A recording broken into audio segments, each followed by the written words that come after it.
அறிவார்ந்தவன் எப்பயுமே எதுல இருந்து தெரியுமா கத்துப்பான்? எல்லாத்துக்கிட்ட இருந்து கத்துப்பான், எல்லா பொருள்கள் கிட்ட இருந்து கத்துப்பான், எல்லா சுச்சுவேஷன்ல இருந்து கத்துப்பான், எல்லா ஜெண்டர் கிட்ட இருந்து கத்துப்பான், எல்லா உயிரினங்கள் கிட்ட இருந்துக்கும் கத்துப்பான். அவன் தான் ஸ்மார்ட்டான பர்சன், அவன் தான் அறிவாளி. அவனோட கொஞ்சம் அறிவு கம்மியா இருக்கிறவன் என்ன பண்ணுவான் அப்படின்னா, அவனுடைய அனுபவம் அவன் பட்டதுல இருந்து மட்டும் தான் கத்துப்பான். இன்னொருத்தன் சொல்றதை மதிக்கவே மாட்டான். டைம் வேஸ்ட் தானே. Yes or no? ஒருத்தர் 100 கோடி ரூபாய் இழந்து கத்துக்கிட்ட அனுபவத்தை நீங்க ஒரு 100 நிமிஷம் செலவு பண்ணீங்கன்னா ஃப்ரீயா சொல்லி கொடுத்துட்றேன்றான். என்ன பிரச்சனை உங்களுக்கு? கேட்க மாட்டீங்க. உலகத்திலேயே மிகப்பெரிய பொக்கிஷம் எதுன்னு வந்து கேட்டீங்கன்னா இன்னொருத்தனுடைய அனுபவம் தான். அந்த அனுபவமே வேணாம்னு உட்கார்ந்துருக்கீங்க. கேட்கக்கூடிய தன்மை இல்லைன்னா வாழ்க்கையில ஞானத்துக்கு எப்படி உங்களால போக முடியும்? போக முடியுமா? கேட்கும் செவிகளுக்கு மட்டுமே ஞானத்தின் உதடுகள் திறக்கும்ன்றாங்க. கேட்கறதுக்கு நீங்க தயார் நிலையிலே இல்லை. ஓப்பன் இயர்ஸ் இல்லை. எதை பத்தின சிந்தனையும் இல்லை. எப்படி ஞானம் விளங்கும்? ஞானம்னா என்ன? ஒவ்வொரு துகளிலும் இருக்கக்கூடிய இறை சக்தியை பார்க்கறது, உணர்றதுக்கு பேர் தான் ஞானம். அப்படின்னா என்ன? யூ ஷுட் வேல்யூ எவ்ரி திங்ன்றான். இங்க எல்லாத்துக்குமே ஒரு தொடர்பு இருக்கு, எல்லாத்துக்குமே ஒரு கனெக்ட் இருக்குன்றான். நீங்க நான் இதை விட்டுறேன், அதை விட்டுறேன், அதை மட்டும் பார்த்துக்கிறேன்னா எப்படி உங்களால பார்க்க முடியும்? இதை உணர்த்துவதற்கு மெடிடேஷன் உங்களுக்கு சப்போர்ட் பண்ணும். கருணையில வள்ளலார் வந்து எழுதுறாரு. என்ன எழுதுறாருன்னா, ஏறாத நிலைமிசை என்னை ஏற்றி விட்டது யாதெனில் தயவுங்கிறார். அப்படின்னா என்ன? நான் ஏறவே முடியாத ஒரு மாபெரும் உயரத்தை இந்த தயவு என்பது எனக்கு ஏற்றி விட்டதுங்கிறார். கரெக்ட் தான், ஏத்துக்கிறேன். நமக்கு அவ்வளவு தயவு இருக்கா? அதனாலதான் மெடிடேஷனையும் சேர்த்து பண்ணணும்ன்றது. எதுலையுமே மிஸ் ஆயிடக்கூடாதுன்றதுனாலதான் மெடிடேஷன் அண்டு தான தர்மம் ரெண்டு ஈக்குவலா பண்ணணும். தானமும் தவமும் யார் செய்வாராயின் வானவர் நாடது வழி திறக்குமே. அப்படின்னா என்ன? அறம் சார்ந்த செயல்கள், தர்ம செயல்களும் அதனுடன் சேர்ந்து நீ செய்யக்கூடிய தவமும் இரண்டும் சேர்த்து உனக்கு மேலுலக வாழ்க்கைக்கு உண்டான வாசற் கதவை திறக்கும் என்று கூறுகிறார்கள் சித்தர்கள் சொல்றாங்க. அப்ப ரெண்டையும் சேர்த்து பண்றது அவசியம் தானே. அதனாலதான் பண்ண சொல்றேன்.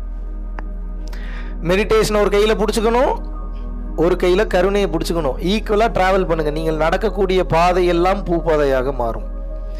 நீங்கள் தொடக்கூடியதெல்லாம் விளங்கும், நீங்கள் தொடக்கூடியதெல்லாம் துலங்கும். ட்ரஸ்ட் மீ, நீங்கள் இறைவனாக மாறிவிடுவீர்கள். உங்களுக்கு வேற வழியே இல்லை.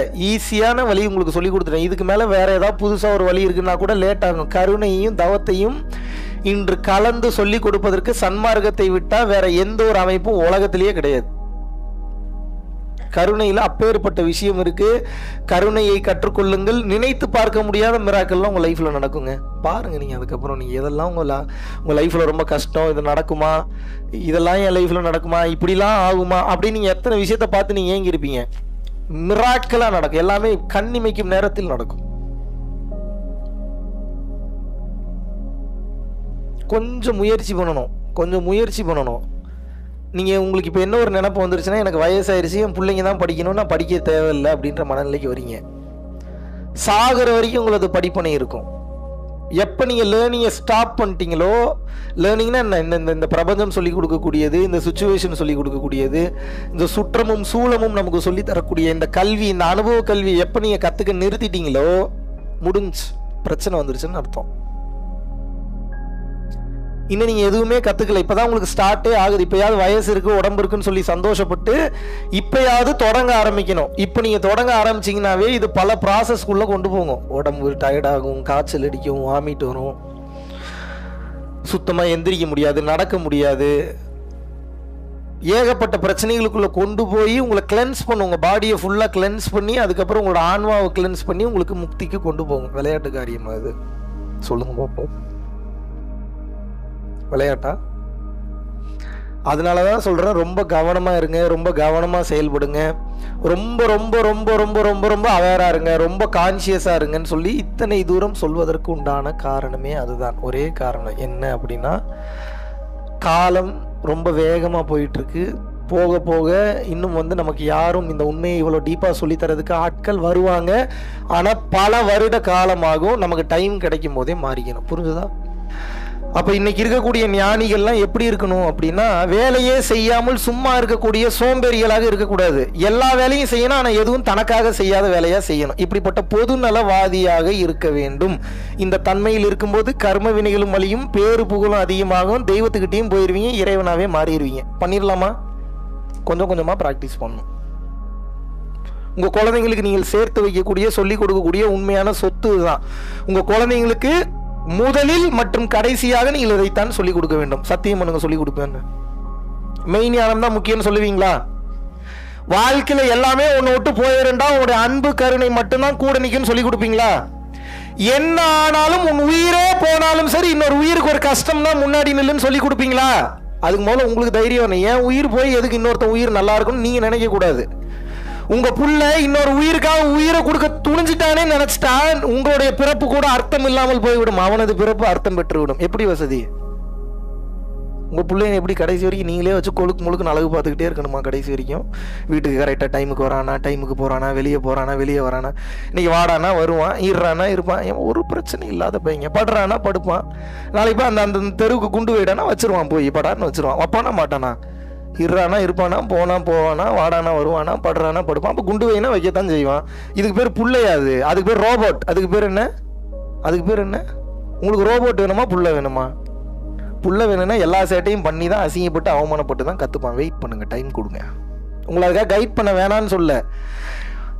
அவன் பண்ணக்கூடிய சேட்டைகளில் நீங்களும் சேர்ந்து எஃப்ஐஆர்ல உள்ள போகணும்னா பிரச்சனை பண்ணி தடுத்து நிறுத்திடலாம். அந்த அளவுக்கு பிரச்சனை இல்லை, அனுபவப்பட்டு தான் கொஞ்சம் கொஞ்சமா கத்துக்கிறானா, அனுபவப்பட விட்டுருங்கன்ற. அனுபவத்தை விட இந்த உலகத்தில் மிக சிறந்த ஆசான் யாராவது இருக்காங்களா? நீங்க சொல்லுங்க, இருக்காங்களா? அனுபவம் திருத்துவதை விட ஒருவனை வேறு ஏதாவது திருத்துமா? டெய்லியும் பைக்கில் வேகமாக போவான், போகாராம் நீங்கள் கேட்கவே மாட்டான். ஒரு நாள் உளுந்து வாரி கட்டி சில்லற காசெல்லாம் பொறுக்கிட்டு எல்லா சைடும் காயமாக வருவான். இப்போ சொல்லி பாருங்க, பொறுமையாக போடான்னு. இப்போ என்ன பண்ணுவான்னு நினைக்கிறீங்க? மறுபடியும் அதே வேகம் வரும்ன்றீங்களா? எப்படி வரும்? முன்னாடி எது இருந்தது, இப்போ எது இல்லை. Very good. முன்னாடி அந்த அனுபவம் இல்லை, இப்போ அந்த அனுபவம் வந்துருச்சு. இப்போ ஏன் அந்த அனுபவம் வருது? கையை தூக்கும் போது வெட்டுவாங்களே, ஐயோ வலிக்குமேன்ற பயம் வரும். வருமா வராதா? ஒவ்வொரு டைமும் சாப்பிடும்போது கையை தூக்க முடியலையேன்றப்பெல்லாம் அந்த சம்பவம் நினைவுக்கு வருமா வராதா? வருமா வராதா? மறுபடியும் வேகமா ஓட்டும் போது, லெஃப்ட் போகும்போது ரைட்டு போகும்போது கொஞ்சம் மிஸ் ஆச்சுன்னா எங்கேயாவது போய் உயிரே போயிருமேன்ற பயம் வருமா வராதா? இப்போ சொல்லுங்க, அனுபவம் நல்லவனா கெட்டவனா? ஏன் பயந்து ஓடுறீங்க? எல்லாம் சரிதான், ரொம்ப வலிக்குது, வலிக்கத்தான் செய்யும். நீங்க செய்த பாவங்களுக்கு தகுந்தாறு போல உங்களது வலி இருக்கும். ஒரு சில பேர் இடி இடிச்சு மின்னல் வெட்டினாலும் எந்திரிச்சு வந்துடுவான். பார்த்துருக்கீங்களா அந்த வீடியோலாம்? நடு மண்டையில இடி இடிக்கும். நடு மண்டையில இடி இடிச்சா நீங்க என்ன ஆவீங்க சொல்லுங்க? ஏதாவது சொல்ல முடியுமா? நடு மண்டையில இடி இடிச்சதுன்னா என்ன ஆகும்? ஒரு குட்டி பையன் தலையில இடி இடிக்குது, கீழே விழுந்துடுறான், மறுபடியும் எந்திரிச்சு போறான் அவன் பாட்டுக்கு. என்னடா இது? அப்ப இதுக்கு என்ன அர்த்தம்? அருள் சக்தி துணையாக இருந்தால் யமனே நினைத்தாலும் பக்கத்துல வர முடியாது. அருள் சக்தி துணையா நிக்கல அப்படின்னா புல்லு தடிக்கிட்டு கூட கீழே விழுந்து செத்து போயிருவீங்க. இப்போ புத்திசாலி என்ன பண்ணுவான்னா அருள் டெபாசிட்டை அதிகப்படுத்திடுவான். ஏன்? அதான் 24 hours உங்களுக்கு சேஃப்டி ஃபீல்டு. ஷீல்டாகவும் அதான் இருக்கும், ஃபீல்டாகவும் அதான் இருக்கும். இப்போ உங்களுக்கு அந்த சேஃப்டி ஃபீல்டு ஷீல்டு வேணுமா வேணாமா? வேணும்னா அருள் சேர்க்கணும். அருள் எப்படி சேர்க்கிறது? பிற உயிர் நல்லா இருக்கணும் நீங்கள் நினைத்து சேர்க்கக்கூடிய எல்லாமே அருள் தான். கிளியர்? எந்த கிறுக்கு பையன், இந்த முட்டா பையன், இந்த கேன பையனாவது சம்பாதிக்க வேணான்னு சொல்றானா உனக்கு ஆன்மீகம் தெரியலன்னு அர்த்தம். புரிஞ்சுக்கோங்க நல்லா. தன்னை உணர்ந்து வாழ்பவனுக்கு பணம் தேவையில்லை, அதுக்கே தேவை, அன்றாட வாழ்க்கைகளுக்கு தேவை. நோக்கம் பெருசா இருக்குன்றப்ப பணம் தேவையா தேவையில்லையா? விரகர் இருவர் புகழ்ந்திடவே வேண்டும், விரல்கள் நிறைய மோதிரங்கள் வேண்டும், அரை எதனில் பஞ்சேனும் பட்டேனும் வேண்டும், அவர் வித்தை நஞ்சேனும் வேம்பேனும் நன்றுன்றார் ஔவையார். அப்படின்னா என்ன? நல்லா பில்டப் பண்ணி இந்த உலகம் எல்லாம் உன்னை நம்பாதுன்றாங்க. நம்ப முடியுதா? ஆனா அந்த வித்தை எப்படிப்பட்ட வித்தையா நீ காட்டணும்? அந்த நடிப்பு ஒரு நடிப்பு சார்ந்த ஒரு பில்டப்பா இருக்கணும். நீ அதுல போய் சிக்கிக்க கூடாதுன்றாங்க ஔவையார். என்ன சொல்றாங்க? சிக்கிக்காத. இந்த உலகத்திற்கு பணம் என்பது அவசியம், ஆனால் பணம் மட்டும்தான் வாழ்க்கை என்று நினைத்து விடக் கூடாது. இதுதான் ரகசியம். புரிஞ்சுதா? பணம் இருந்தால்தான் எந்த ஒரு இடத்துக்கு போக முடியும், பணம் இருந்தால்தான் எந்த ஒரு இடத்துக்கு வர முடியும். ரமண மகரிஷி இருந்தாருன்னா அவர் கதை வேற. 13 வயசுலயே ஞானம் அடைஞ்சிட்டாரு. நம்ம இன்னும் 13,000 வருஷம் ஆனாலும் ஒன்னும் ஆக மாட்டேங்குது. Yes or no? இப்போ ரமண மகரிஷி ஞான நிலையில உட்கார்ந்தாருன்னா சோறு போடுறதுக்கு அத்தனை பேர் இருக்காங்க. உங்களுக்கு யாரு இருக்கா? அப்படி இருக்காங்கன்னா அப்படி உட்கார்ந்துக்குங்க. நீங்க அப்படி உட்கார முடியுமா? பொண்டாட்டி புருஷன் உங்களுக்கு எப்ப மரியாதை? உழைச்சு கொண்டு வந்து சம்பாரிச்சு போட்டீங்கன்னா தான் பொண்டாட்டி புருஷன்ற மரியாதை. இல்லைன்னா அந்த மரியாதை இருக்குமா? நீங்க சொல்லுங்க, ஹானஸ்டா சொல்லுங்க. உங்க புருஷன் சம்பாதிக்கல, மதிப்பீங்களா? நீங்க நடிக்காதீங்க, பொய் சொல்லாம சொல்லுங்க. அப்புறம் உங்க புருஷனுக்குலாம் லெட்டர் போடுவோம். ஒவ்வொரு அட்ரஸும் வாங்கி வச்சுருங்க, நாளையில இருந்து வேலைக்கு போகாதீங்க, பொண்டாட்டி பாத்துக்கிறேன்ட்டாங்க, லெட்டர் போடுவோம். கரெக்டா சொல்லுங்க. சம்பாதிக்கலன்னா உங்க பொண்டாட்டியோ புருஷனுக்கோ உங்க மேல மதிப்பு இருக்குமா இருக்காதா? அப்ப பணம் அவசியமா இல்லையா? ஆனால் பணம் மட்டுமே அவசியமா? பணத்துடன் சேர்ந்த குணமும் அவசியம். இப்ப பணம் சம்பாதிக்கிறதுக்கு ரூட் தெரிஞ்சிருச்சு உங்களுக்கு, குணம் சம்பாதிக்கிறதுக்கு ரூட் தெரியல. இப்ப பணத்தை பூரா குணமா கன்வெர்ட் பண்ணுங்கன்ற. பணமும் அருள் தானுங்க, எல்லாமே எனர்ஜி தானுங்க. பண ரூபத்துல இருக்கிறது எனர்ஜி தான், சாப்பாடு ரூபத்துல இருக்கிறது எனர்ஜி தான், பொண்ணு ரூபத்துல இருக்கிறது எனர்ஜி தான், ஆம்பளை ரூபத்துல இருக்கிறது எனர்ஜி தான், நாய் ரூபத்துல இருக்கிறது எனர்ஜி தான். எல்லாமே எனர்ஜி தானே. அப்ப எல்லாமே அருள் தானே. பணம் எப்படி பிசாசா மாறுச்சு நீங்க சொல்லுங்க இப்போ? அப்ப பணம் பிசாசா இல்ல பணத்தை எந்த தேவைக்காக நீங்கள் பயன்படுத்துகின்றீர்கள் என்ற அந்த குணம் பிசாசா? அப்ப குணத்தை தானே சரி பண்ணணும். பணத்துல பிரச்சனை இல்ல. பணம் எதுல இருக்கு? இப்ப பிரச்சனை எதுல இருக்கு? அந்த பணத்தை வச்சு ஆளை போட்டு தள்ளுறதுக்கு கூலி படைக்கும் பணம் கொடுக்கலாம், மீனை வெட்டி மீன் வாங்குறதுக்கு பணம் கொடுக்கலாம், கோவில் டொனேஷனாகவும் கொடுக்கலாம், அன்னதானத்துக்கும் கொடுக்கலாம், கல்யாண செலவுக்கும் கொடுக்கலாம், தூக்கி போட்டு எரிக்கலாம், கொளுத்தலாம், என்ன வேணா பண்ணலாம். இப்ப சொல்லுங்க, பணம் பிரச்சனையா? பணத்தை நீங்க எதுக்கு பயன்படுத்துறீங்கன்ற அந்த தேவை பிரச்சனையா? நல்லா சம்பாதிங்க, நிறைய சம்பாதிங்க, தப்பே கிடையாது. ஆனா சம்பாதிக்கிறதே பொழப்பா வச்சுக்காதீங்க. கிளியர்? ஒரு கட்டத்துக்கு மேல நீங்க என்ன பண்ணணும்னா பணம் மூலியமா பணம் சம்பாதிக்க ஆரம்பிச்சிடணும். உங்களுக்கு டெக்னிக் சொல்லி கொடுத்துறேன். ஒரு கட்டம் வரைக்கும் நீங்க உழைக்கணும். ஒரு கட்டத்துக்கு மேல என்ன பண்ணணும்னா கொஞ்சம் ஸ்மார்ட்டா யோசிங்க. நிறைய பினான்சியல் பிளானர்ஸ் இருக்காங்க, கேளுங்க. ஒரு எக்ஸாம்பிளுக்கு எவ்வளவு வச்சிருக்கீங்க? 10 lakhs. இந்த வெறும் 10 lakhs மட்டும் இருந்தாவே காலம் ஃபுல்லா நீங்க சாப்பிடலாம். தெரியுமா? தெரியுமா? அதுல இருந்து ஒரு 1 லட்சம் ஒரு ஸ்டாக்லயோ, ஸ்டாக் பண்ணக்கூடாது வைக்க, நீங்க பண்ணாதீங்க. வரணும்னு இருந்தா ஏதோ ஒரு ரூபத்துல வரும். சோ ஸ்டாக்ஸ்லயோ மற்ற விஷயங்களையோ ஏதாவது இன்வெஸ்ட்மெண்ட் பண்ணணும். இல்ல வந்து பாத்தீங்கன்னா வேற ஏதாவது ஒரு இன்வெஸ்ட்மெண்ட் நிலத்துல போடணும், இல்லன்னா ஏதாவது கோல்டு வாங்கணும், வைரம் வாங்கணுமா, இது எல்லா பிளானும் எவன் வச்சிருப்பான்? உங்களுக்கு தெரியாது. அந்த செக்மெண்ட் உங்களுக்கு தெரியாது. பணம் சேர்த்து வைக்கிறீங்கன்றக்கா நீங்க பெரிய புலமை பெற்றவன் இல்ல பணத்துல. புரிஞ்சுக்குங்க. எங்க நீங்க ஜெயிப்பீங்கன்னா உங்களுக்கு ஒரு விஷயம் எங்க தெரியலையோ அந்த விஷயத்தை 100% தெரிஞ்ச மாஸ்டர் ஒருத்தர் இருப்பான், அவன்கிட்ட போய் கன்சல்ட் பண்ணி அந்த நாலேஜ் நம்ம வாங்கிக்கணும். புரியுதா? ஏன் வாங்கிக்கணும்? இல்லைன்னா உங்களை ஏமாத்திட்டு போயிடுவானுங்க வேற எவனாவது. பரவாயில்லையா? ஒரு குறிப்பிட்ட டைம் வரைக்கும் நீங்க உழைச்சாதான் பணம்ன்ற மாதிரி வச்சிருக்கணும். ஒரு கட்டத்துக்கு அப்புறம் அந்த பணத்தவே மறுபடியும் பணம் பண்ண வைக்கணும். நீங்க உழைக்கலனால அந்த பணம் பாசிவ் இன்கம் சொல்லுவாங்க. இதுக்கு பேர் என்ன? பாசிவ் இன்கம்னா என்ன? நீங்கள் சம்பாதித்த பணம் மேலும் பணத்தை சம்பாதிக்கும். இந்த ஐடியா யாரு கொடுப்பாங்க? மார்க்கெட்டை ஃபுல்லா ஸ்டடி பண்ணி அனலைஸ் பண்ணி நாட்டினுடைய பொருளாதாரம், நிதி நிலைமை இதெல்லாம் நல்லா தெரிஞ்சு வச்சிருக்கக்கூடிய good financial planners and advisers இருக்காங்க. இவங்க கிட்ட பேசி உங்க எதிர்காலத்தை சேஃப்டி பண்ணிட்டு ஃப்ரீயா உங்களுக்கு பிடிச்ச மாதிரி வாழ ஆரம்பிச்சிடணும். நீங்க சம்பாதிச்சாலும் சம்பாதிக்கலாட்டி மாசம் 10 லட்சம் ரூபாய் உங்க அக்கௌண்ட்ல கிரெடிட் ஆகணும். ஏன்னா நீ போற உலகம் அதுக்கப்புறம் அப்படித்தான் இருக்கும். இந்த 10 lakhs ஒரு எஃப்டிலயோ இல்ல ரெக்கரிங் டெபாசிட்லயோ இல்ல வேற ஏதாவது ஸ்டாக்ஸ் ஆவோ இல்ல நிலமாவோ இல்ல ஏதோ ஒரு மூலியமா ஒரு பிசினஸ்ல வருமானமாவோ வர ஆரம்பிச்சிருச்சுன்னா யூ ஒன், நீ ஜெயிச்சிட்டீங்கன்னு அர்த்தம். ஆன்மீகத்துல முக்கால்வாசி நபர்கள் தோற்று போவதற்கு உண்டான மாபெரும் காரணமே என்ன அப்படின்னா, கடைசி வரைக்கும் உங்க தேவைக்கு நீங்க தான் ஓடிட்டு இருக்கீங்க. இல்லன்னா உங்க தேவைக்காக உங்க புருஷனோ பொண்டாட்டியோ ஓடுறாங்க. உங்களுக்காக யாரு ஓடணும்? யாருங்க ஓடணும்?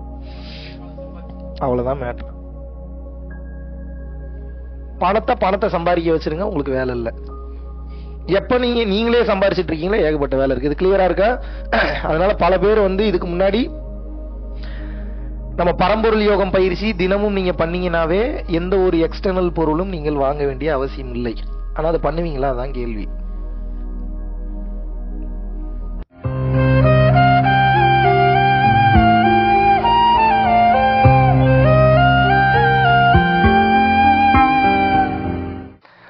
தன்னை உணர்ந்து வாழ்பவனுக்கு பணம் தேவையில்லை. அதுக்கே தேவை, அன்றாட வாழ்க்கைகளுக்கு தேவை. நோக்கம் பெருசா இருக்குன்றப்ப பணம் தேவையா தேவையில்லையா? விரகர் இருவர் புகழ்ந்திடவே வேண்டும், விரல்கள் நிறைய மோதிரங்கள் வேண்டும், மர யதனில் பஞ்சேனும் பட்டேனும் வேண்டும், அவர் வித்தை நஞ்சேனும் வேம்பேனும் என்றார் ஔவையார். அப்படின்னா என்ன? நல்லா பில்டப் பண்ணி இந்த உலகம் எல்லாம் உன்னை நம்பாதுன்றாங்க. நம்ப முடியுதா? பணம் இருந்தால்தான் எந்த ஒரு இடத்துக்கு போக முடியும், பணம் இருந்தால்தான் எந்த ஒரு இடத்துக்கு வர முடியும். ரமண மகரிஷி இருந்தாருன்னா அவர் கதை வேற. 13 வயசுலயே ஞானம் அடைஞ்சிட்டார். நாய் ரூபத்தில் இருக்கிறது எனர்ஜி தான், எல்லாமே எனர்ஜி தானே. அப்ப எல்லாமே அருள் தானே. பணம் எப்படி பிசாசா மாறுச்சு நீங்க சொல்லுங்க இப்போ? அப்ப பணம் பிசாசா இல்ல பணத்தை எந்த தேவைக்காக நீங்கள் பயன்படுத்துகின்றீர்கள் என்ற அந்த குணம் பிசாசா? எங்க நீங்க ஜெயிப்பீங்கன்னா, உங்களுக்கு ஒரு விஷயம் எங்க தெரியலையோ அந்த விஷயத்தை 100% தெரிஞ்ச மாஸ்டர் ஒருத்தர் இருப்பான், அவன்கிட்ட போய் கன்சல்ட் பண்ணி அந்த நாலேஜை நம்ம வாங்கிக்கணும். புரியுதா? நம்ம பரம்பொருள் யோகம் பயிற்சி தினமும் நீங்க பண்ணீங்கன்னாவே எந்த ஒரு எக்ஸ்டர்னல் பொருளும் நீங்கள் வாங்க வேண்டிய அவசியம் இல்லை. ஆனா அதை பண்ணுவீங்களா? அதான் கேள்வி. 12 வருஷமா முடிக்க முடியாத கேஸ் 12 நாள்ல முடிஞ்சிருக்கு. பல பேருக்கு அட்டமா சித்துக்கள் கைவரப்பட்டிருக்கு. என்ன கைவரப்பட்டிருக்கு? அட்டமா சித்துனா என்ன?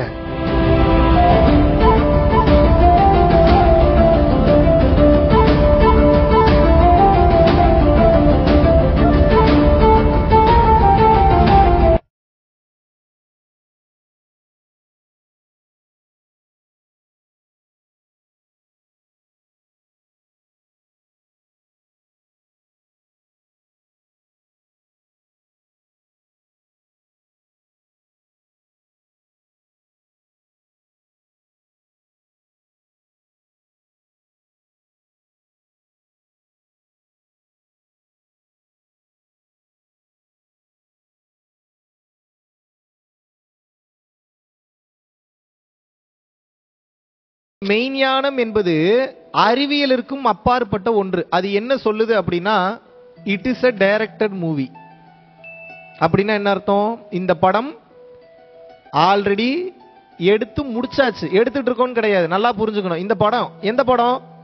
இப்ப நான் வாழ்ந்துட்டு இருக்கிற என் படம், நீங்க வாழ்ந்துட்டு இருக்க உங்க படம். இப்ப என்னுடைய வாழ்க்கையில ஒரு 25 நிமிஷத்துக்கு முன்னாடி நான் ஒரு கார்ல டிராவல் பண்ணி வந்துட்டு இருந்தேன். அந்த சீன் என்னுடைய விதியில எழுதப்பட்டிருக்கு, அதனால அந்த கார் வருது. BMW எழுதி இருந்தாங்கன்னா BMW தான் வரும், பென்ஸோ ரேஞ்ச் ரோவரோ வராது. இதை புரிஞ்சுக்கணும். மாருதி 800னா மாருதி 800 தான் வரும். சைக்கிள்ல தான் தம்பி இன்னைக்கு இப்ப வரணும் அப்படின்னா நான் பின்னாடி உட்காந்து சைக்கிள்ல தான் வந்திருப்பேன் நான். இது எழுதப்பட்டது, இதை மாற்றவே முடியாது. மாற்ற முடியாதுன்னா அப்ப நான் கஷ்டப்பட்டுக்கிட்டே இருக்கணுமாங்க? அப்ப என் கஷ்டத்துக்கு ஒரு நிரந்தரமே இல்லையாங்க? அப்ப என் பொண்டாட்டி என்னை திட்டிக்கிட்டே இருப்பாளாங்க? அப்ப என் புருஷன் என்னை இப்படி அடிச்சுக்கிட்டே இருப்பாராங்க? என் பிள்ளைங்களால எனக்கு இப்படி டார்ச்சர் வந்துகிட்டே இருக்குமாங்க? இப்ப நல்லா புரிஞ்சுக்கணும். பெரிய சீக்ரெட் சொல்லித்தரேன். கதை, திரைக்கதை, வசனம், இயக்கம் என்ற அனைத்தையும் இறைவன் எழுதிவிட்டான். இறைவன் ஏன் எழுதினான்? அடுத்த கேள்வி.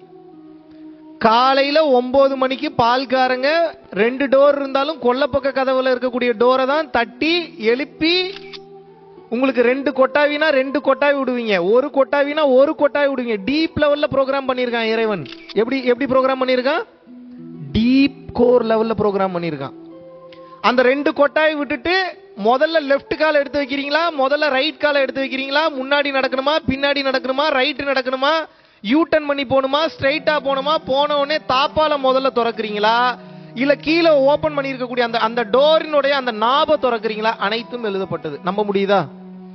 திறந்த உடனே ஐயா வணக்கம்னு அவன் சொல்றானா, இல்ல அம்மா வணக்கம்னு சொல்றானா, யோ என்னையா இவ்வளவு லேட்டுன்னு சொல்றானா? இதுவும் எழுதப்பட்டது. நம்ப முடியுதா? அடுத்து பால் கொண்டு வந்திருக்கங்க, பால் ஊத்த போறங்க அப்படின்னு சொல்லும் போது அந்த பாலை நீங்க எந்த பாத்திரத்துல போய் வாங்க போறீங்கன்றது எழுதப்பட்டது. நம்ப முடியுதா? அந்த பாத்திரத்தை வாங்கி லெஃப்ட் சைடுல இருக்கக்கூடிய டேபிள்ல வைக்க போறீங்களா, ரைட் சைடுல இருக்கக்கூடிய டேபிள்ல வைக்க போறீங்களா, முன்னாடி வைக்க போறீங்களா, பின்னாடி வைக்க போறீங்களா, இல்ல கொண்டு போய் ஃப்ரிட்ஜ்ல வைக்க போறீங்களா, இல்ல ஓபன் பண்ணி தட்டி எதுவும் மூடாம கிச்சன்ல வைக்க போறீங்களா? இதுவும் எழுதப்பட்டது. காலையில எந்திரிக்கிறதுல இருந்து நைட்டு நீங்க தூங்குற வரைக்கும், நைட்டு நீங்க தூங்குனீங்கன்னா உங்களுக்கு என்ன கனவு வரணும், அது எப்படி வரணும், அது எங்க இருந்து வரணும், இது அனைத்தும் இறைவனால் எழுதப்பட்டது. which means நீங்கள் பிறப்பிலிருந்து இறப்பு வரை உங்களோட கதை எழுதப்பட்டாச்சு. அறிவில்லாம சுத்தக்கூடிய மனிதன் தான் இப்படி எழுதப்பட்ட வாழ்க்கையில இதை மாத்த முடியாதா அதை மாத்த முடியாதான்னு நினைச்சு கஷ்டப்படுவான். அறிவு இருக்கக்கூடிய மனிதன் என்ன பண்ணுவான் அப்படின்னா நடப்பதை ஏற்றுக்கொள்வான். இப்ப பிரச்சனை உங்களுக்கு என்னன்னா நடக்கிறத ஏத்துக்க மாட்டீங்க, அதனால மொத்த வாழ்க்கையும் கஷ்டமா இருக்கு, வலிக்குது. இப்ப எனக்கு என்னதாங்க வேலை அப்படின்னு கேக்குறீங்கல்ல, எனக்குன்ற ஒண்ணு அங்க இல்ல, அதுதான் இங்க பெரிய பிரச்சனையே. எனக்குன்ற ஒண்ணு இல்ல, நான்ற ஒண்ணு இல்ல, என்னாலன்ற ஒண்ணு இல்ல, நான்ற தன்மை இங்க இல்ல. அப்ப எது இங்க உட்கார்ந்து பார்த்துட்டு இருக்கு, எது உட்கார்ந்து கேட்டுக்கிட்டு இருக்கு? இறைவனால் டிசைன் செய்யப்பட்ட ஒன்று இங்க உட்கார்ந்து கதை கேட்டுக்கிட்டு இருக்கு. இதுக்கு பேர் உடம்புன்னு வச்சிருக்கான். இதை எது கொடுத்திருக்கான்? இதை புரிஞ்சுக்கன்றதுக்காக கொடுத்திருக்கான். இப்போ ஒரு கேம் பார்த்திருப்பீங்க, அந்த கேம்ல வந்து பாத்தீங்கன்னா இங்க ஒரு ஓட்டை இருக்கும், அதுக்கு இடையில நிறைய பிரிக்ஸ் இருக்கும், செங்கல்கள் இருக்கும். ஒரு பொம்மை அதுக்குள்ள வரும், அந்த பொம்மை அதுக்குள்ள வரும், இப்படி வரும், அப்படி வரும், அப்படி போகும், இப்படி போகும். அப்புறம் அங்க 2-3 இது அழிக்கிறதுக்காக ஒரு இடையில வீடியோ கேம்ல அது ஒரு பொம்மை மாதிரி. இந்த வாழ்க்கை எனும் பூமி எனும் கேம்ல நீங்க ஒரு பொம்மை. அம்மாவின் யோனி வழியா வெளியே வரும்போது உள்ள என்டர் ஆயிட்டீங்க அந்த கேமுக்குள்ள. இப்போ உங்க வேலை என்னன்னா, இப்ப வெளியே போகணும். வெளியே போறதுக்குள்ள இந்த கேம் என்னன்றதை புரிஞ்சுக்கிட்டு போகணும், இல்லாட்டினா மறுபடியும் வருவீங்க. எப்படி வசதி? இப்ப நீங்க புரிஞ்சுக்கணுங்க, இதுக்கு தான் பிறந்திருக்கீங்க. எதை புரிந்து கொள்ள வேண்டும்? இங்கே நான் என்ற ஒன்று கிடையாது, இங்கே மனிதன் என்ற ஒன்றே கிடையாது, இங்கே எனக்குன்ற எதுவுமே கிடையாது. இங்கே நடப்பது அனைத்தும் பொய், இங்கே நடப்பது அனைத்தும் மாயை என்பதை புரிந்து கொண்டே இந்த வாழ்க்கையை வாழணும். இப்படிப்பட்ட வாழ்க்கையை வாழும் போதுதான் உங்களுக்கு ஞானம் வரும். ஞானம்னா என்ன அப்படின்னா, this is completely about simulation process. காட்சியாக தெரியும், ஆனால் அந்த காட்சி உண்மை கிடையாது. இதுக்கு பேர் தான் சிமுலேஷன். சிமுலேஷன்னா உருவகப்படுத்துதல்னு அர்த்தம். இந்த சிமுலேஷன் ப்ராசஸ்ல உங்களுக்கு என்ன டாஸ்க் இறைவன் கொடுத்திருக்கிறாருன்னா நல்லா புரிஞ்சுக்கணும். ஒருத்தர் கியூட்டா இருப்பீங்க, ஒருத்தர் கியூட் இல்லாம இருப்பீங்க, ஒருத்தர் அப்படி இருப்பீங்க, ஒருத்தர் கோவக்காரரா இருப்பீங்க. இது எல்லாமே இறைவன் வந்து ஸ்கெட்ச் போட்டு அனுப்பிச்சிருக்கிறாரு உங்களுக்கு. இந்த கேமே என்ன அப்படின்னா, நிறைய சூழ்நிலைகள், நிறைய சந்தர்ப்பங்கள், நிறைய பிரச்சனைகள், நிறைய இடர்பாடுகள் உங்க வாழ்க்கையில எழுதப்பட்ட படத்துல வந்துகிட்டே இருக்கும். இதான் scenes. Scene number 1, scene number 2, scene number 3, scene number 4, scene number 5. இந்த மாதிரி எத்தனை உங்க படத்துல சீன் இருக்குன்னு எனக்கு தெரியல, ஆனா நிறைய சீன் இருக்கு. ஆனா இந்த சீன்ல நிறைய கேரக்டர்ஸ் வந்து பர்ஃபார்ம் பண்ணிட்டு போவாங்க. ஒவ்வொருத்தரும் ஒவ்வொன்றும் பண்ணிட்டு போவான். ஒருத்தன் நல்லதை சொல்லுவான், ஒருத்தன் கெட்டதை சொல்லுவான், ஒருத்தன் பிரச்சனை பண்ணுவான், ஒருத்தன் பிரச்சனையை முடிப்பான், ஒருத்தன் ஏமாத்துவான், ஒருத்தன் திருடுவான், ஒருத்தன் துரோகம் பண்ணுவான், ஒருத்தன் சீன் போட்டுட்டு போவான், ஒருத்தன் பில்டப் பண்ணுவான். இப்ப ஏகப்பட்ட கேரக்டர்ஸ் இப்படி ஏகப்பட்ட முறையில வந்து உங்க முன்னாடி பர்ஃபார்ம் பண்ணிக்கிட்டே இருக்கும். இதோட வேலை என்ன? பெர்ஃபார்ம் பண்றது. உங்க முன்னாடி பெர்ஃபார்ம் பண்ணிக்கிட்டே இருக்கும். பெர்ஃபார்ம் பண்ணும்போது நீங்க ஒரே ஒரு விஷயத்தை மட்டும் ஆழமா புரிஞ்சுக்கணும். அதை மறந்துட்டீங்கன்னா வலிக்கும். அது எப்பெல்லாம் உங்களுக்கு வலிக்குதோ அப்பெல்லாம் நீங்க கர்மாவை சேர்க்கிறீங்கன்னு அர்த்தம். கர்மாவை சேர்க்கிறீங்கன்னா என்ன? புரிதல் இல்லாமல் வாழக்கூடிய ஒவ்வொரு நிமிடமும் உங்களுக்கு அடுத்த பிறவியை கொடுத்துக்கிட்டே இருக்குங்க. இவ்வளவுதாங்க கான்செப்ட். எந்த புரிதல் எனக்கு வரணும்? எனக்கு ஒரு கஷ்டம் வருதுன்னா எழுதப்பட்டிருக்கும் போலன்னு ஏத்துக்கணும். ஏத்துக்கிறதுனா எப்படி? மனசு ஏத்துக்கணும், உள்ள ஏத்துக்கணும். வெளியே என்ன பண்ணணும்? அந்த பிரச்சனை வராம இருக்கிறதுக்கு உண்டான விஷயத்தை என் அறிவை பயன்படுத்தி அறம் சார்ந்த வழியில நான் செய்யணும். உள்ள வெளியேன்னு பிரிச்சிருங்க. வெளியே ஒரு பிரச்சனை வருது, ஏத்துக்கங்க அப்படின்னா சரி நான் ஏத்துக்கிறேன் அப்படின்னு எப்படி ஏத்துக்க முடியும்? நீங்க ஒரு 2 வீலர் பைக் ஒன்று வச்சிருக்கீங்க, ஒருத்தன் திருடிட்டு போயிட்டான். எப்படி என்ன பண்ணுவீங்க நீங்க? சரி மகாவிஷ்ணு சொல்லிட்டாப்ல ஏத்துப்போம் அப்படின்ட்டு ஏத்துப்பீங்களா? உள்ள ஏத்துக்கணும். வெளியே போய் போலீஸ்ல கம்ப்ளைண்ட் பண்ணணும். ஏன் பண்ணணும்? அந்த பைக்ல வேற எவனா தப்பான பொருளை ஏதாவது கடத்திட்டு போயிட்டான்னா நாளைக்கு நீங்க உள்ள போயிருவீங்க. கரெக்டா இல்லையா? அப்ப என்ன பண்ணணும்? உள்ள ஏத்துக்கணும். அப்பதான் வலிக்காது. ஒரு பைக் வந்து திருடப்பட்டுருச்சு, திருடப்பட்டதை மனசு ஏத்துக்கணும். திருடப்படணும் விதி போல அப்படின்னு சொல்லி மனசு ஏத்துக்குச்சு. அடுத்த செகண்ட் அந்த வலி போயிடும்.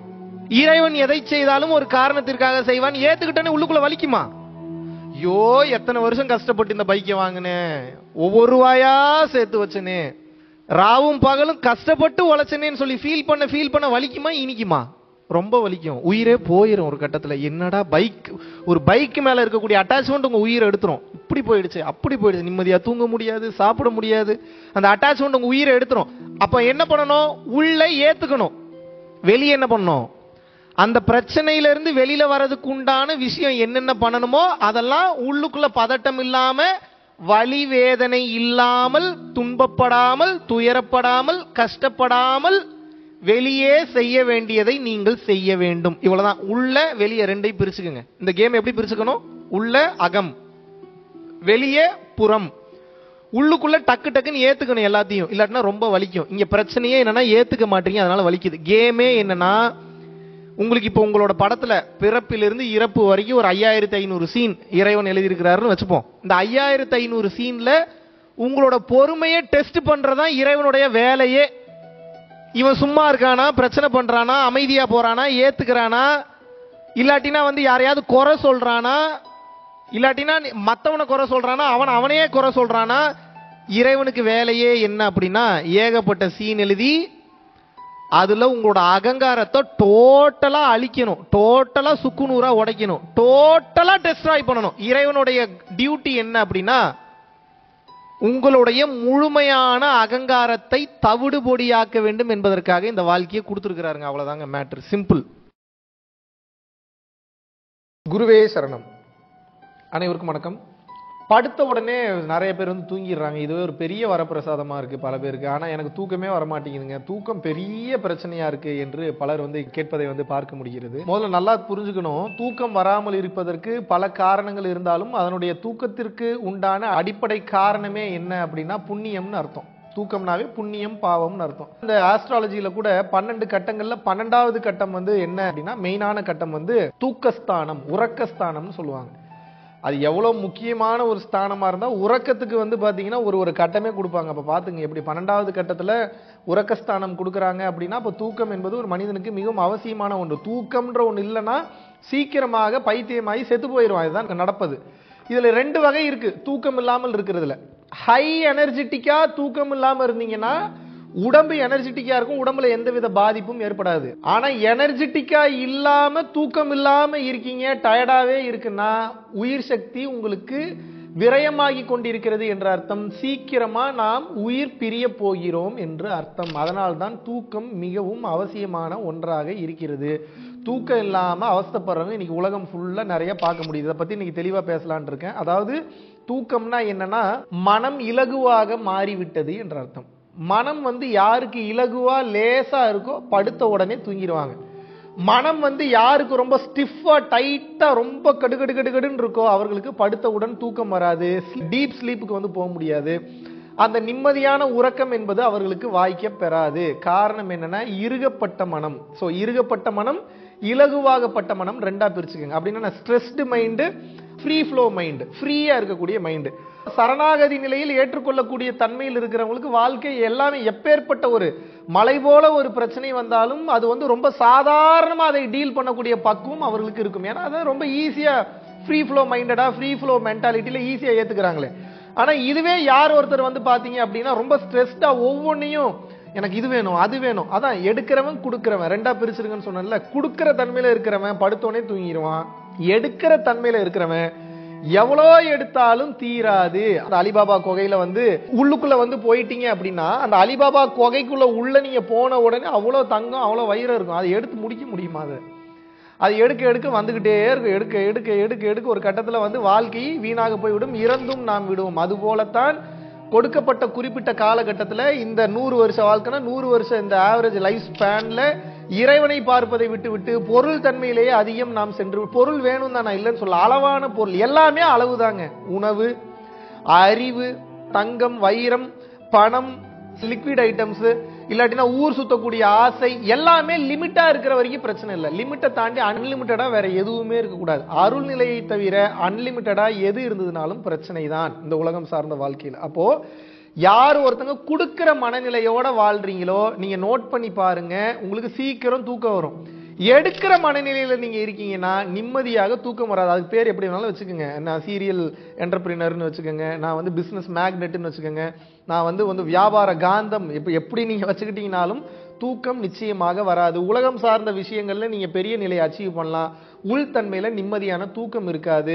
கடைசி காலகட்டங்கள் மிகவும் கொடூரமானதாக செல்லும். பல்வேறு வியாதிகளுக்கும் உட்பட வேண்டிய அவசியம் என்பது இருக்கும்.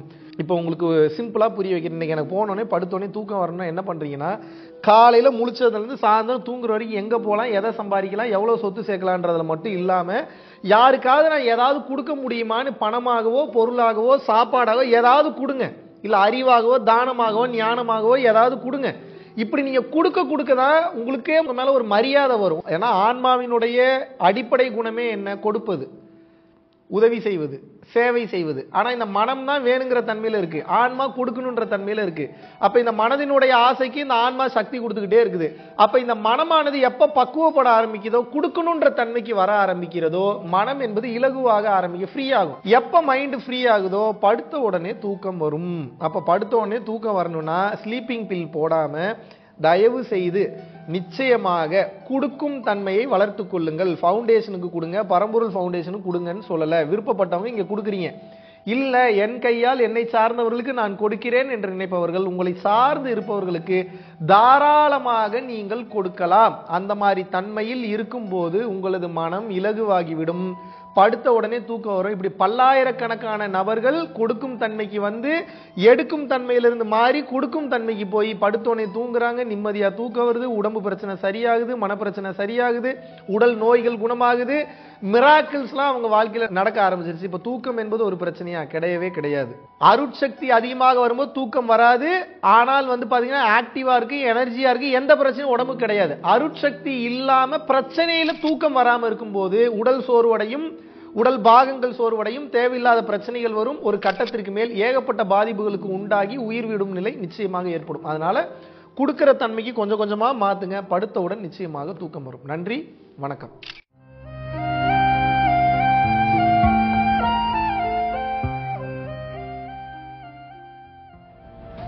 படுத்த உடனே நிறைய பேர் வந்து தூங்கிடுறாங்க. இதுவே ஒரு பெரிய வரப்பிரசாதமா இருக்கு பல பேருக்கு. ஆனா எனக்கு தூக்கமே வரமாட்டேங்குதுங்க. தூக்கம் பெரிய பிரச்சனையா இருக்கு. மனம் வந்து யாருக்கு இலகுவா லேசா இருக்கோ படுத்த உடனே தூங்கிடுவாங்க.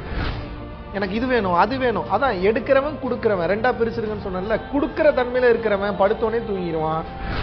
எடுக்கிற தன்மையில இருக்கிறவன் எவ்வளோ எடுத்தாலும் தீராது. அருள்நிலையை தவிர அன்லிமிட்டடா எது இருந்ததுனாலும் பிரச்சனை தான்.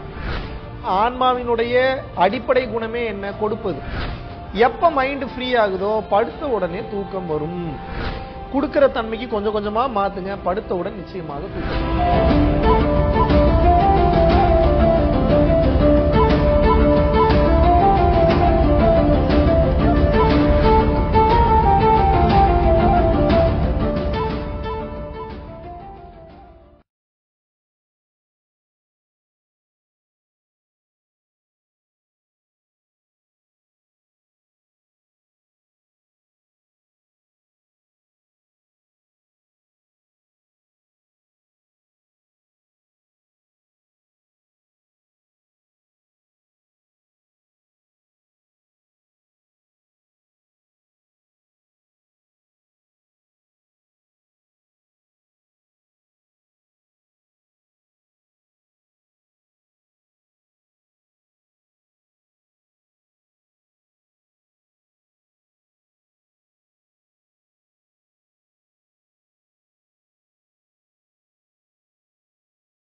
அப்படி ஒரு மூன்றாம் மனிதன், அறிமுகம் இல்லாத மனிதன் உட்கார்ந்து கிறுக்குத்தனமா மென்டல் தனமா பேசினான்னா அதை நாம் கண்டுகொள்ள வேண்டிய அவசியம் இல்லையோ, அதுபோல இந்த கிறுக்குத்தனமா மென்டல் தனமா பேசக்கூடிய மனதை கண்டுகொள்ள வேண்டிய அவசியம் இல்லை.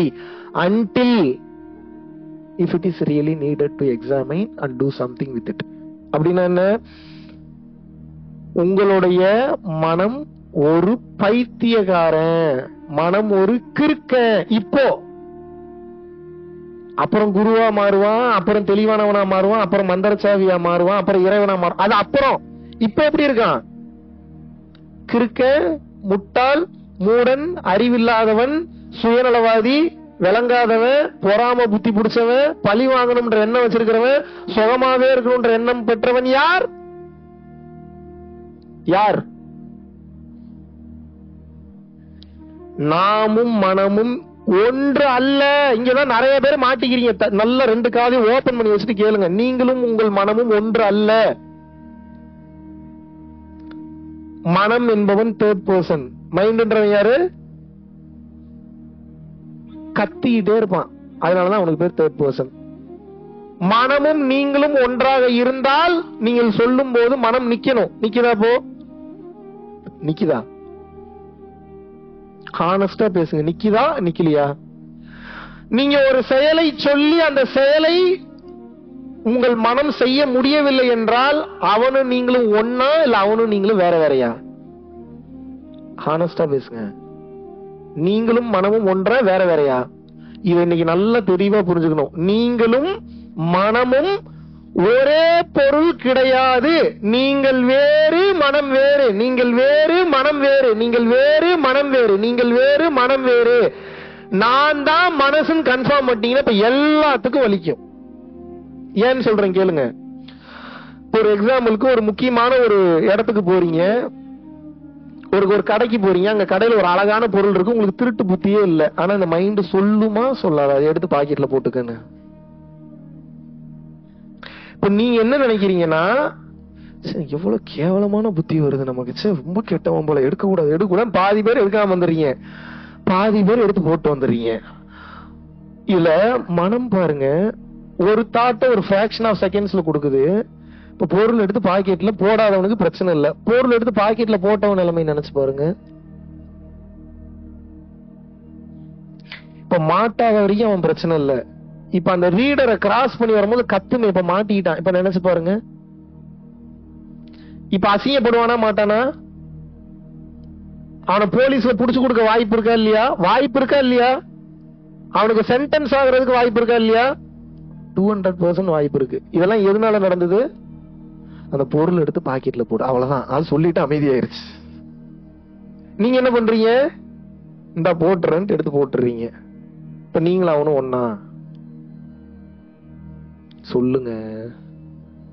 உங்க வீட்டு மொட்டை மாடியில 15வது ஃப்ளோர்ல நின்னுட்டு இருக்கிறீங்க. அப்படியே என்ன இங்க பாக்குறீங்க, அங்க பாக்குறீங்க, திரும்புறீங்க. சூரியன் பாதி பேருக்கு தெரிஞ்சிருச்சு அடுத்து நான் என்ன சொல்ல போறேன்னு. அதனாலதான் சிரிக்கிறீங்க. நார கேள்வி கேட்கறானே வந்ததுல இருந்து. நான் ஆரம்பத்திலேயே உங்ககிட்ட சத்தியம் வாங்கிட்டு தான் ஆரம்பிச்சேன். நான் வச்சு செஞ்சுட்டு தான் உங்களை அனுப்புவேன். புரிஞ்சுக்குங்க. இதுக்கு மேல உங்களுக்கு தெளிவா சொல்லலைன்னா உங்களுக்கு புரியாது. இல்லைன்னா ஆன்மீகத்தை எங்கேயோ இருக்குன்னு நினைச்சிட்டு இருக்கீங்க நீங்க. தினசரி வாழ்க்கையில தினசரி நம்ம செய்யக்கூடிய வேலைகள்ல தான் ஆன்மீகத்தை இம்ப்ளிமெண்ட் பண்ணணும். அப்பதான் நிம்மதியா இருக்க முடியும். ஆன்மீகத்தை கத்துட்டு போய் எங்க செவ்வாய் கிரகத்துல போய் வாழ போறீங்களா? வேற ப்ளூட்டோ மார்ஸ் அந்த மாதிரி போயிருவீங்களா? எங்க போவீங்க? வீனஸ் நெப்டியூன் அந்த மாதிரி போயிருவீங்களா? எங்க போவீங்க?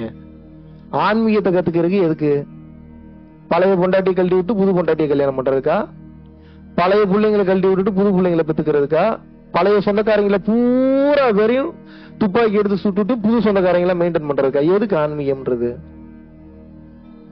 அதே பொண்டாட்டி அதே புருஷன் வேலைக்கே ஆகாதுன்னு தெரிஞ்சாலும் கூட அதை என்ன வச்சு எப்படி பட்டிட்டிங்கிறீங்க வேலை பார்த்து எப்படி அதை மெயின்டைன் பண்ணி எப்படி சமாளிக்க முடியும்னு பாக்குறதுக்கு பேர் தாங்க ஆன்மீகம். ஆன்மீகம்னா என்னன்னா, நினைச்சது கேட்பேன் அதை கொடு, அது இல்ல ஆன்மீகம். நான் நினைச்சதான் கொடுப்பேன், நீ ஏத்துக்க, இதுதான் ஆன்மீகம். இறைவன்கிட்ட நீங்க கேக்குறீங்க, நான் நினைச்சதை கொடு, இது ஆன்மீகம் நினைக்கிறீங்க. அப்படி இல்ல, அவர் சொல்றாரு திருப்பியும், நான் என்ன நினைக்கிறேன்னா அதுதான் கொடுப்பேன், அதை நீ ஏத்துக்க, இதுதான் ஆன்மீகம்.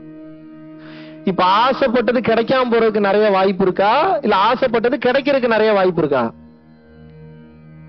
ஆசைப்பட்டது கொஞ்சம் யோசிச்சு சொல்லுங்க, என் கேள்வி கவனிங்க. ஆசைப்பட்டது கிடைக்கிறதுக்கு நிறைய வாய்ப்பு இருக்கா, ஆசைப்பட்டது கிடைக்காம போறதுக்கு நிறைய வாய்ப்பு இருக்கா? கொஞ்சம் குழப்பற மாதிரி கேட்டா டவுட் வருது உங்களுக்கு.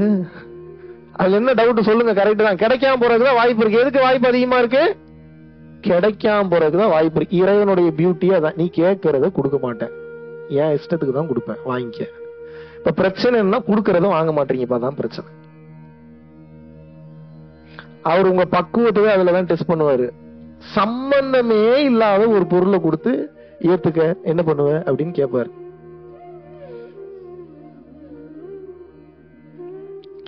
அதை ஏற்றுக்கொள்ளக்கூடிய மனப்பக்குவம் எவனுக்கு வந்துருச்சோ அவன் இறைவனை அடைந்து விட்டான் என்று பொருள். எப்பயுமே நம்ம கட்டிக்க போற பார்ட்னரும் செல்போனும் ஒண்ணு தெரியுமா உங்களுக்கு? நம்ம கட்டிக்க போற பார்ட்னரும் செல்போன் ஒண்ணு. ஏன் தெரியுமா? இன்னும் கொஞ்சம் வெயிட் பண்ணிருந்தா நல்ல மாடலா கிடைச்சிருக்குமே. எப்போ வரைக்கும்? சாகர வரைக்கும். ஏண்டா இதுக்கப்புறம் நீ வெயிட் பண்ணி இதுக்கப்புறம் நல்ல மாடல் கிடைச்சு நீ எப்போ ஒர்க் அவுட் பண்ணி எப்ப நீ வாழ்க்கையில அடுத்த கட்டம் போற? இன்னும் கொஞ்சம் வெயிட் பண்ணிருந்தா எப்போ வரைக்கும் தோணும்? 50 வயசுலயும் அதான் தோணும், 55லயும் அதான் தோணும், 60லயும் அதான் தோணும், 75லயும். அதுக்குள்ள இவன் நடக்க முடியாம கை காலெல்லாம் தொங்கி ஒரு குச்சி வச்சு நடந்து வந்துட்டு இருப்பான். அப்ப கூட அந்த மனசு கேட்கும் பாரு, இன்னும் 1 வருஷம் வெயிட் பண்ணிருந்தா நல்ல பொண்ணா பார்த்து. ஏண்டா 70-80 வயசுல சாக போற நீ, சாக போற நேரத்துல நல்ல பொண்ணா நல்ல பையனா? புரிதல் இல்லை. என்னல்ல சிம்பிள் மேட்டர், அண்டர்ஸ்டாண்டிங் இல்ல. வாழ்க்கைனா இப்படித்தான் இருக்கும். எவனும் நம்மள மதிக்க மாட்டான். ஆரம்பத்திலேயே நம்ம தெளிவு இல்லாம இருந்துட்டோம்னா இவனுங்கெல்லாம் சாகிற மாதிரி நம்மளும் ஏக்கப்பட்டு ஏங்கி நமக்கு எவனா உதவிக்கு வந்துட மாட்டானான்னு நினைச்சு நம்ம சாவோம். அதனால நம்ம என்ன பண்றோம்? இப்போ ஆரம்பத்திலே ஏத்துக்கிற மனநிலைக்கு வந்துருவோம் எல்லாரும். இதுக்கு பேர் தான் சரணாகதி. இதுக்கு பேர் என்ன? சரண்டர். என்ன பண்ணணும்?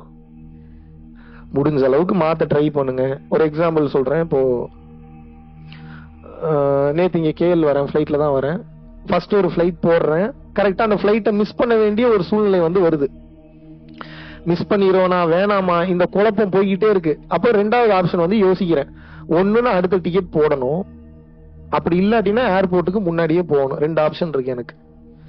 அடுத்த டிக்கெட் போட்டா தேவையில்லாத செலவு, முன்னாடியே ஏர்போர்ட்டுக்கு போகலான்னு போனாலும் டிராபிக் அதிகமா இருக்கு. அப்ப நான் என்ன பண்றது? அங்கேயே இருக்கவும் முடியாது, இன்னைக்கு கிளாஸ் இருக்கு. அப்ப என்ன பண்ணணும்? டக்குன்னு கூப்பிட்டா அந்த நாட்டுல வேகமாலாம் கார் ஓட்ட முடியாது. அந்த டிரைவரோட மண்டையை கழுவுறேன். பேசினதை விட உனக்கு 1000 வெள்ளி நான் எக்ஸ்ட்ரா கொடுக்குறேன், சீக்கிரம் போகணும். பறந்தது பாருங்க காரு. அதுக்கப்புறம் ஏர்போர்ட்டை 15 நிமிஷத்துல கொண்டு வந்து விட்டுட்டான். எங்க இருந்து வந்த 1000 வெள்ளி அவ்வளவு வேலை பண்ணுது. இதுதான் ஞானம்னு சொல்றேன். இதுதான் ஞானம்னா நீங்க எப்பேற்பட்ட ஆற்றல் மிக்க மனிதனாக இருந்தாலும் சரி, மேஜிக் பண்ணி நான் டிராபிக் லைட்டை மாத்துவோன்னு போக கூடாது. 1000 ரூபாய் கொடுத்தா அவனே வேகமா போயிருவான். புரியுதா உங்களுக்கு? எந்த நேரத்துல எதை செய்யணும், எதை செஞ்சா நமக்கு வேலை சீக்கிரம் முடியும்னு பாக்கணும். இவ்வளவுதாங்க ஞானம். எப்பயும் நான் இந்த ஹைவே மட்டும் தான் எடுத்து போனேன், அதனால எனக்கு இந்த ஹைவே தான் பிடிக்கும், போகக்கூடாது. ஆத்திர அவசரம்னா ஷார்ட் ரூட் எடுத்து போகணும். தேவைப்பட்ட ரிவர்ஸ்லயே கூட வரணும். சிங்கப்பூர்ல ரிவர்ஸ்ல கார் ஓட்டி அவனையாவது பாத்திருக்கீங்களா நீங்க? எனக்கு ஓட்டினாங்க. சிங்கப்பூர் ரோட்ல ஸ்பீடா போனாவே ஃபைன். அங்க ஒருத்தன் ஓட்டுறாங்க பென்ஸ் கார்ல, நீங்க பிக்கப் பண்ணிட்டு ஒரு அசோசியேஷன் கூட்டு போறாப்ல. நல்ல மனுஷன் தான், சூப்பரான டைப். லேட் ஆயிருச்சுன்னு சொல்லிட்டு என்ன தெரியுமா பண்ணாரு? ஒரு சிக்னல் தாண்டி போயிட்டாரு. ரிவர்ஸ் கியரை போட்டு ரிவர்ஸ்ல வந்துட்டு இருக்கிறாரு 1/2 கிலோமீட்டர். நான் பாக்குறேன், ஒரு ரியாக்ஷன் கொடுக்கல. Okay, he is not a common man. எங்க சிங்கப்பூர்ல ஒருத்தர் ரிவர்ஸ்ல காடி ஓட்டுறானா யாருங்க அவன்? கடவுளுக்கு அவனுக்கு ஏதாவது வித்தியாசம் இருக்காங்க? நான் உண்மையா ஒரு 10 நிமிஷத்துக்கு அவனை தெய்வம் மாதிரி தான் பார்த்தேன். நான் எப்படி அவனால மட்டும் முடியுது? அதுக்கு அவன் கொடுத்த பதில் என்ன தெரியுமா? அவனுக்கு ஆன்மீகத்துல இருக்கானா இல்லையான்னு தெரியல. ஏன் ப்ரோ இப்படி பண்றீங்க? பிடிச்சானுங்கன்னா நம்ம தான் வேணும்னே வாயை நோண்டுவோம், என்னதான் சொல்றான்னு பாக்குறது. ஏன் ப்ரோ பிடிச்சாங்கன்னா ஃபைன் போட போறானுங்க, ஒரு $500-600 மேல போடுவானுங்க. $500-600 நான் பண்ற ஸ்டாக் மார்க்கெட்ல 2 மணி நேரத்துல நான் சம்பாதிச்சிருவோம் ப்ரோ. ஃபைன் கூட கட்டி. இப்ப பிரச்சனை அதுல உங்களுக்காக 25 பேர் உட்காந்துருக்காங்க, நீங்க உள்ள போங்க நம்பிச்சு வைக்கிறான். இதுக்கு பேர் தான் ஞானம். அந்த ஆளுக்கே தெரியாம அந்த ஆள் ஒரு ஞான நிலையில தான் வாழ்ந்துட்டு இருக்கான். அது என்ன ஞான நிலை? அந்த நேரத்துல எது சிறந்தோ அந்த முடிவை படாருன்னு எடுக்கணும். நான் என்ன சொல்றேன்னா உங்களுக்கு எப்படி புரியும்? இப்ப இந்த கர்ச்சீஃப் இங்க இருக்குன்னு வச்சுக்கோங்க. இந்த கர்ச்சீஃப் எடுத்து இங்க வைக்கணும் அப்படின்னா பழைய ஆளா இருந்தா நீங்க என்ன தெரியுமா பண்ணுவீங்க? இதுதான் டேட்டா அப்படி செயல்படுறது. ஒரு கர்ச்சீஃப் எடுக்கணும்னா முதல்ல என்ன பண்ணணும்? முதல்ல கர்ச்சீஃப் கிளீனா இருக்கான்னு பார்க்கணும். அதுக்கு முதல்ல எந்திரிக்கணும், உட்காரணும். அதுக்கப்புறம் கர்ச்சீஃப் எடுத்து பார்க்கணும், விரிச்சு பார்க்கணும். அப்புறம் எடுத்து இந்த பக்கம் வைக்கிறீங்க. எத்தனை செகண்ட் செலவாகுது இதுக்கு? 20 இருந்து 25 செகண்ட். நான் என்ன சொல்றேன்னா கர்ச்சீஃப் எடுக்கணும்னா கர்ச்சீஃப் மட்டும் எடுக்க வேண்டியதான, வேலை முடிஞ்சுல்ல. எதுக்கு தேவையில்லாத தாட்டெல்லாம் உங்களுக்கு ஓடிட்டு இருக்கு? இவ்வளவுதாங்க ஞானம்.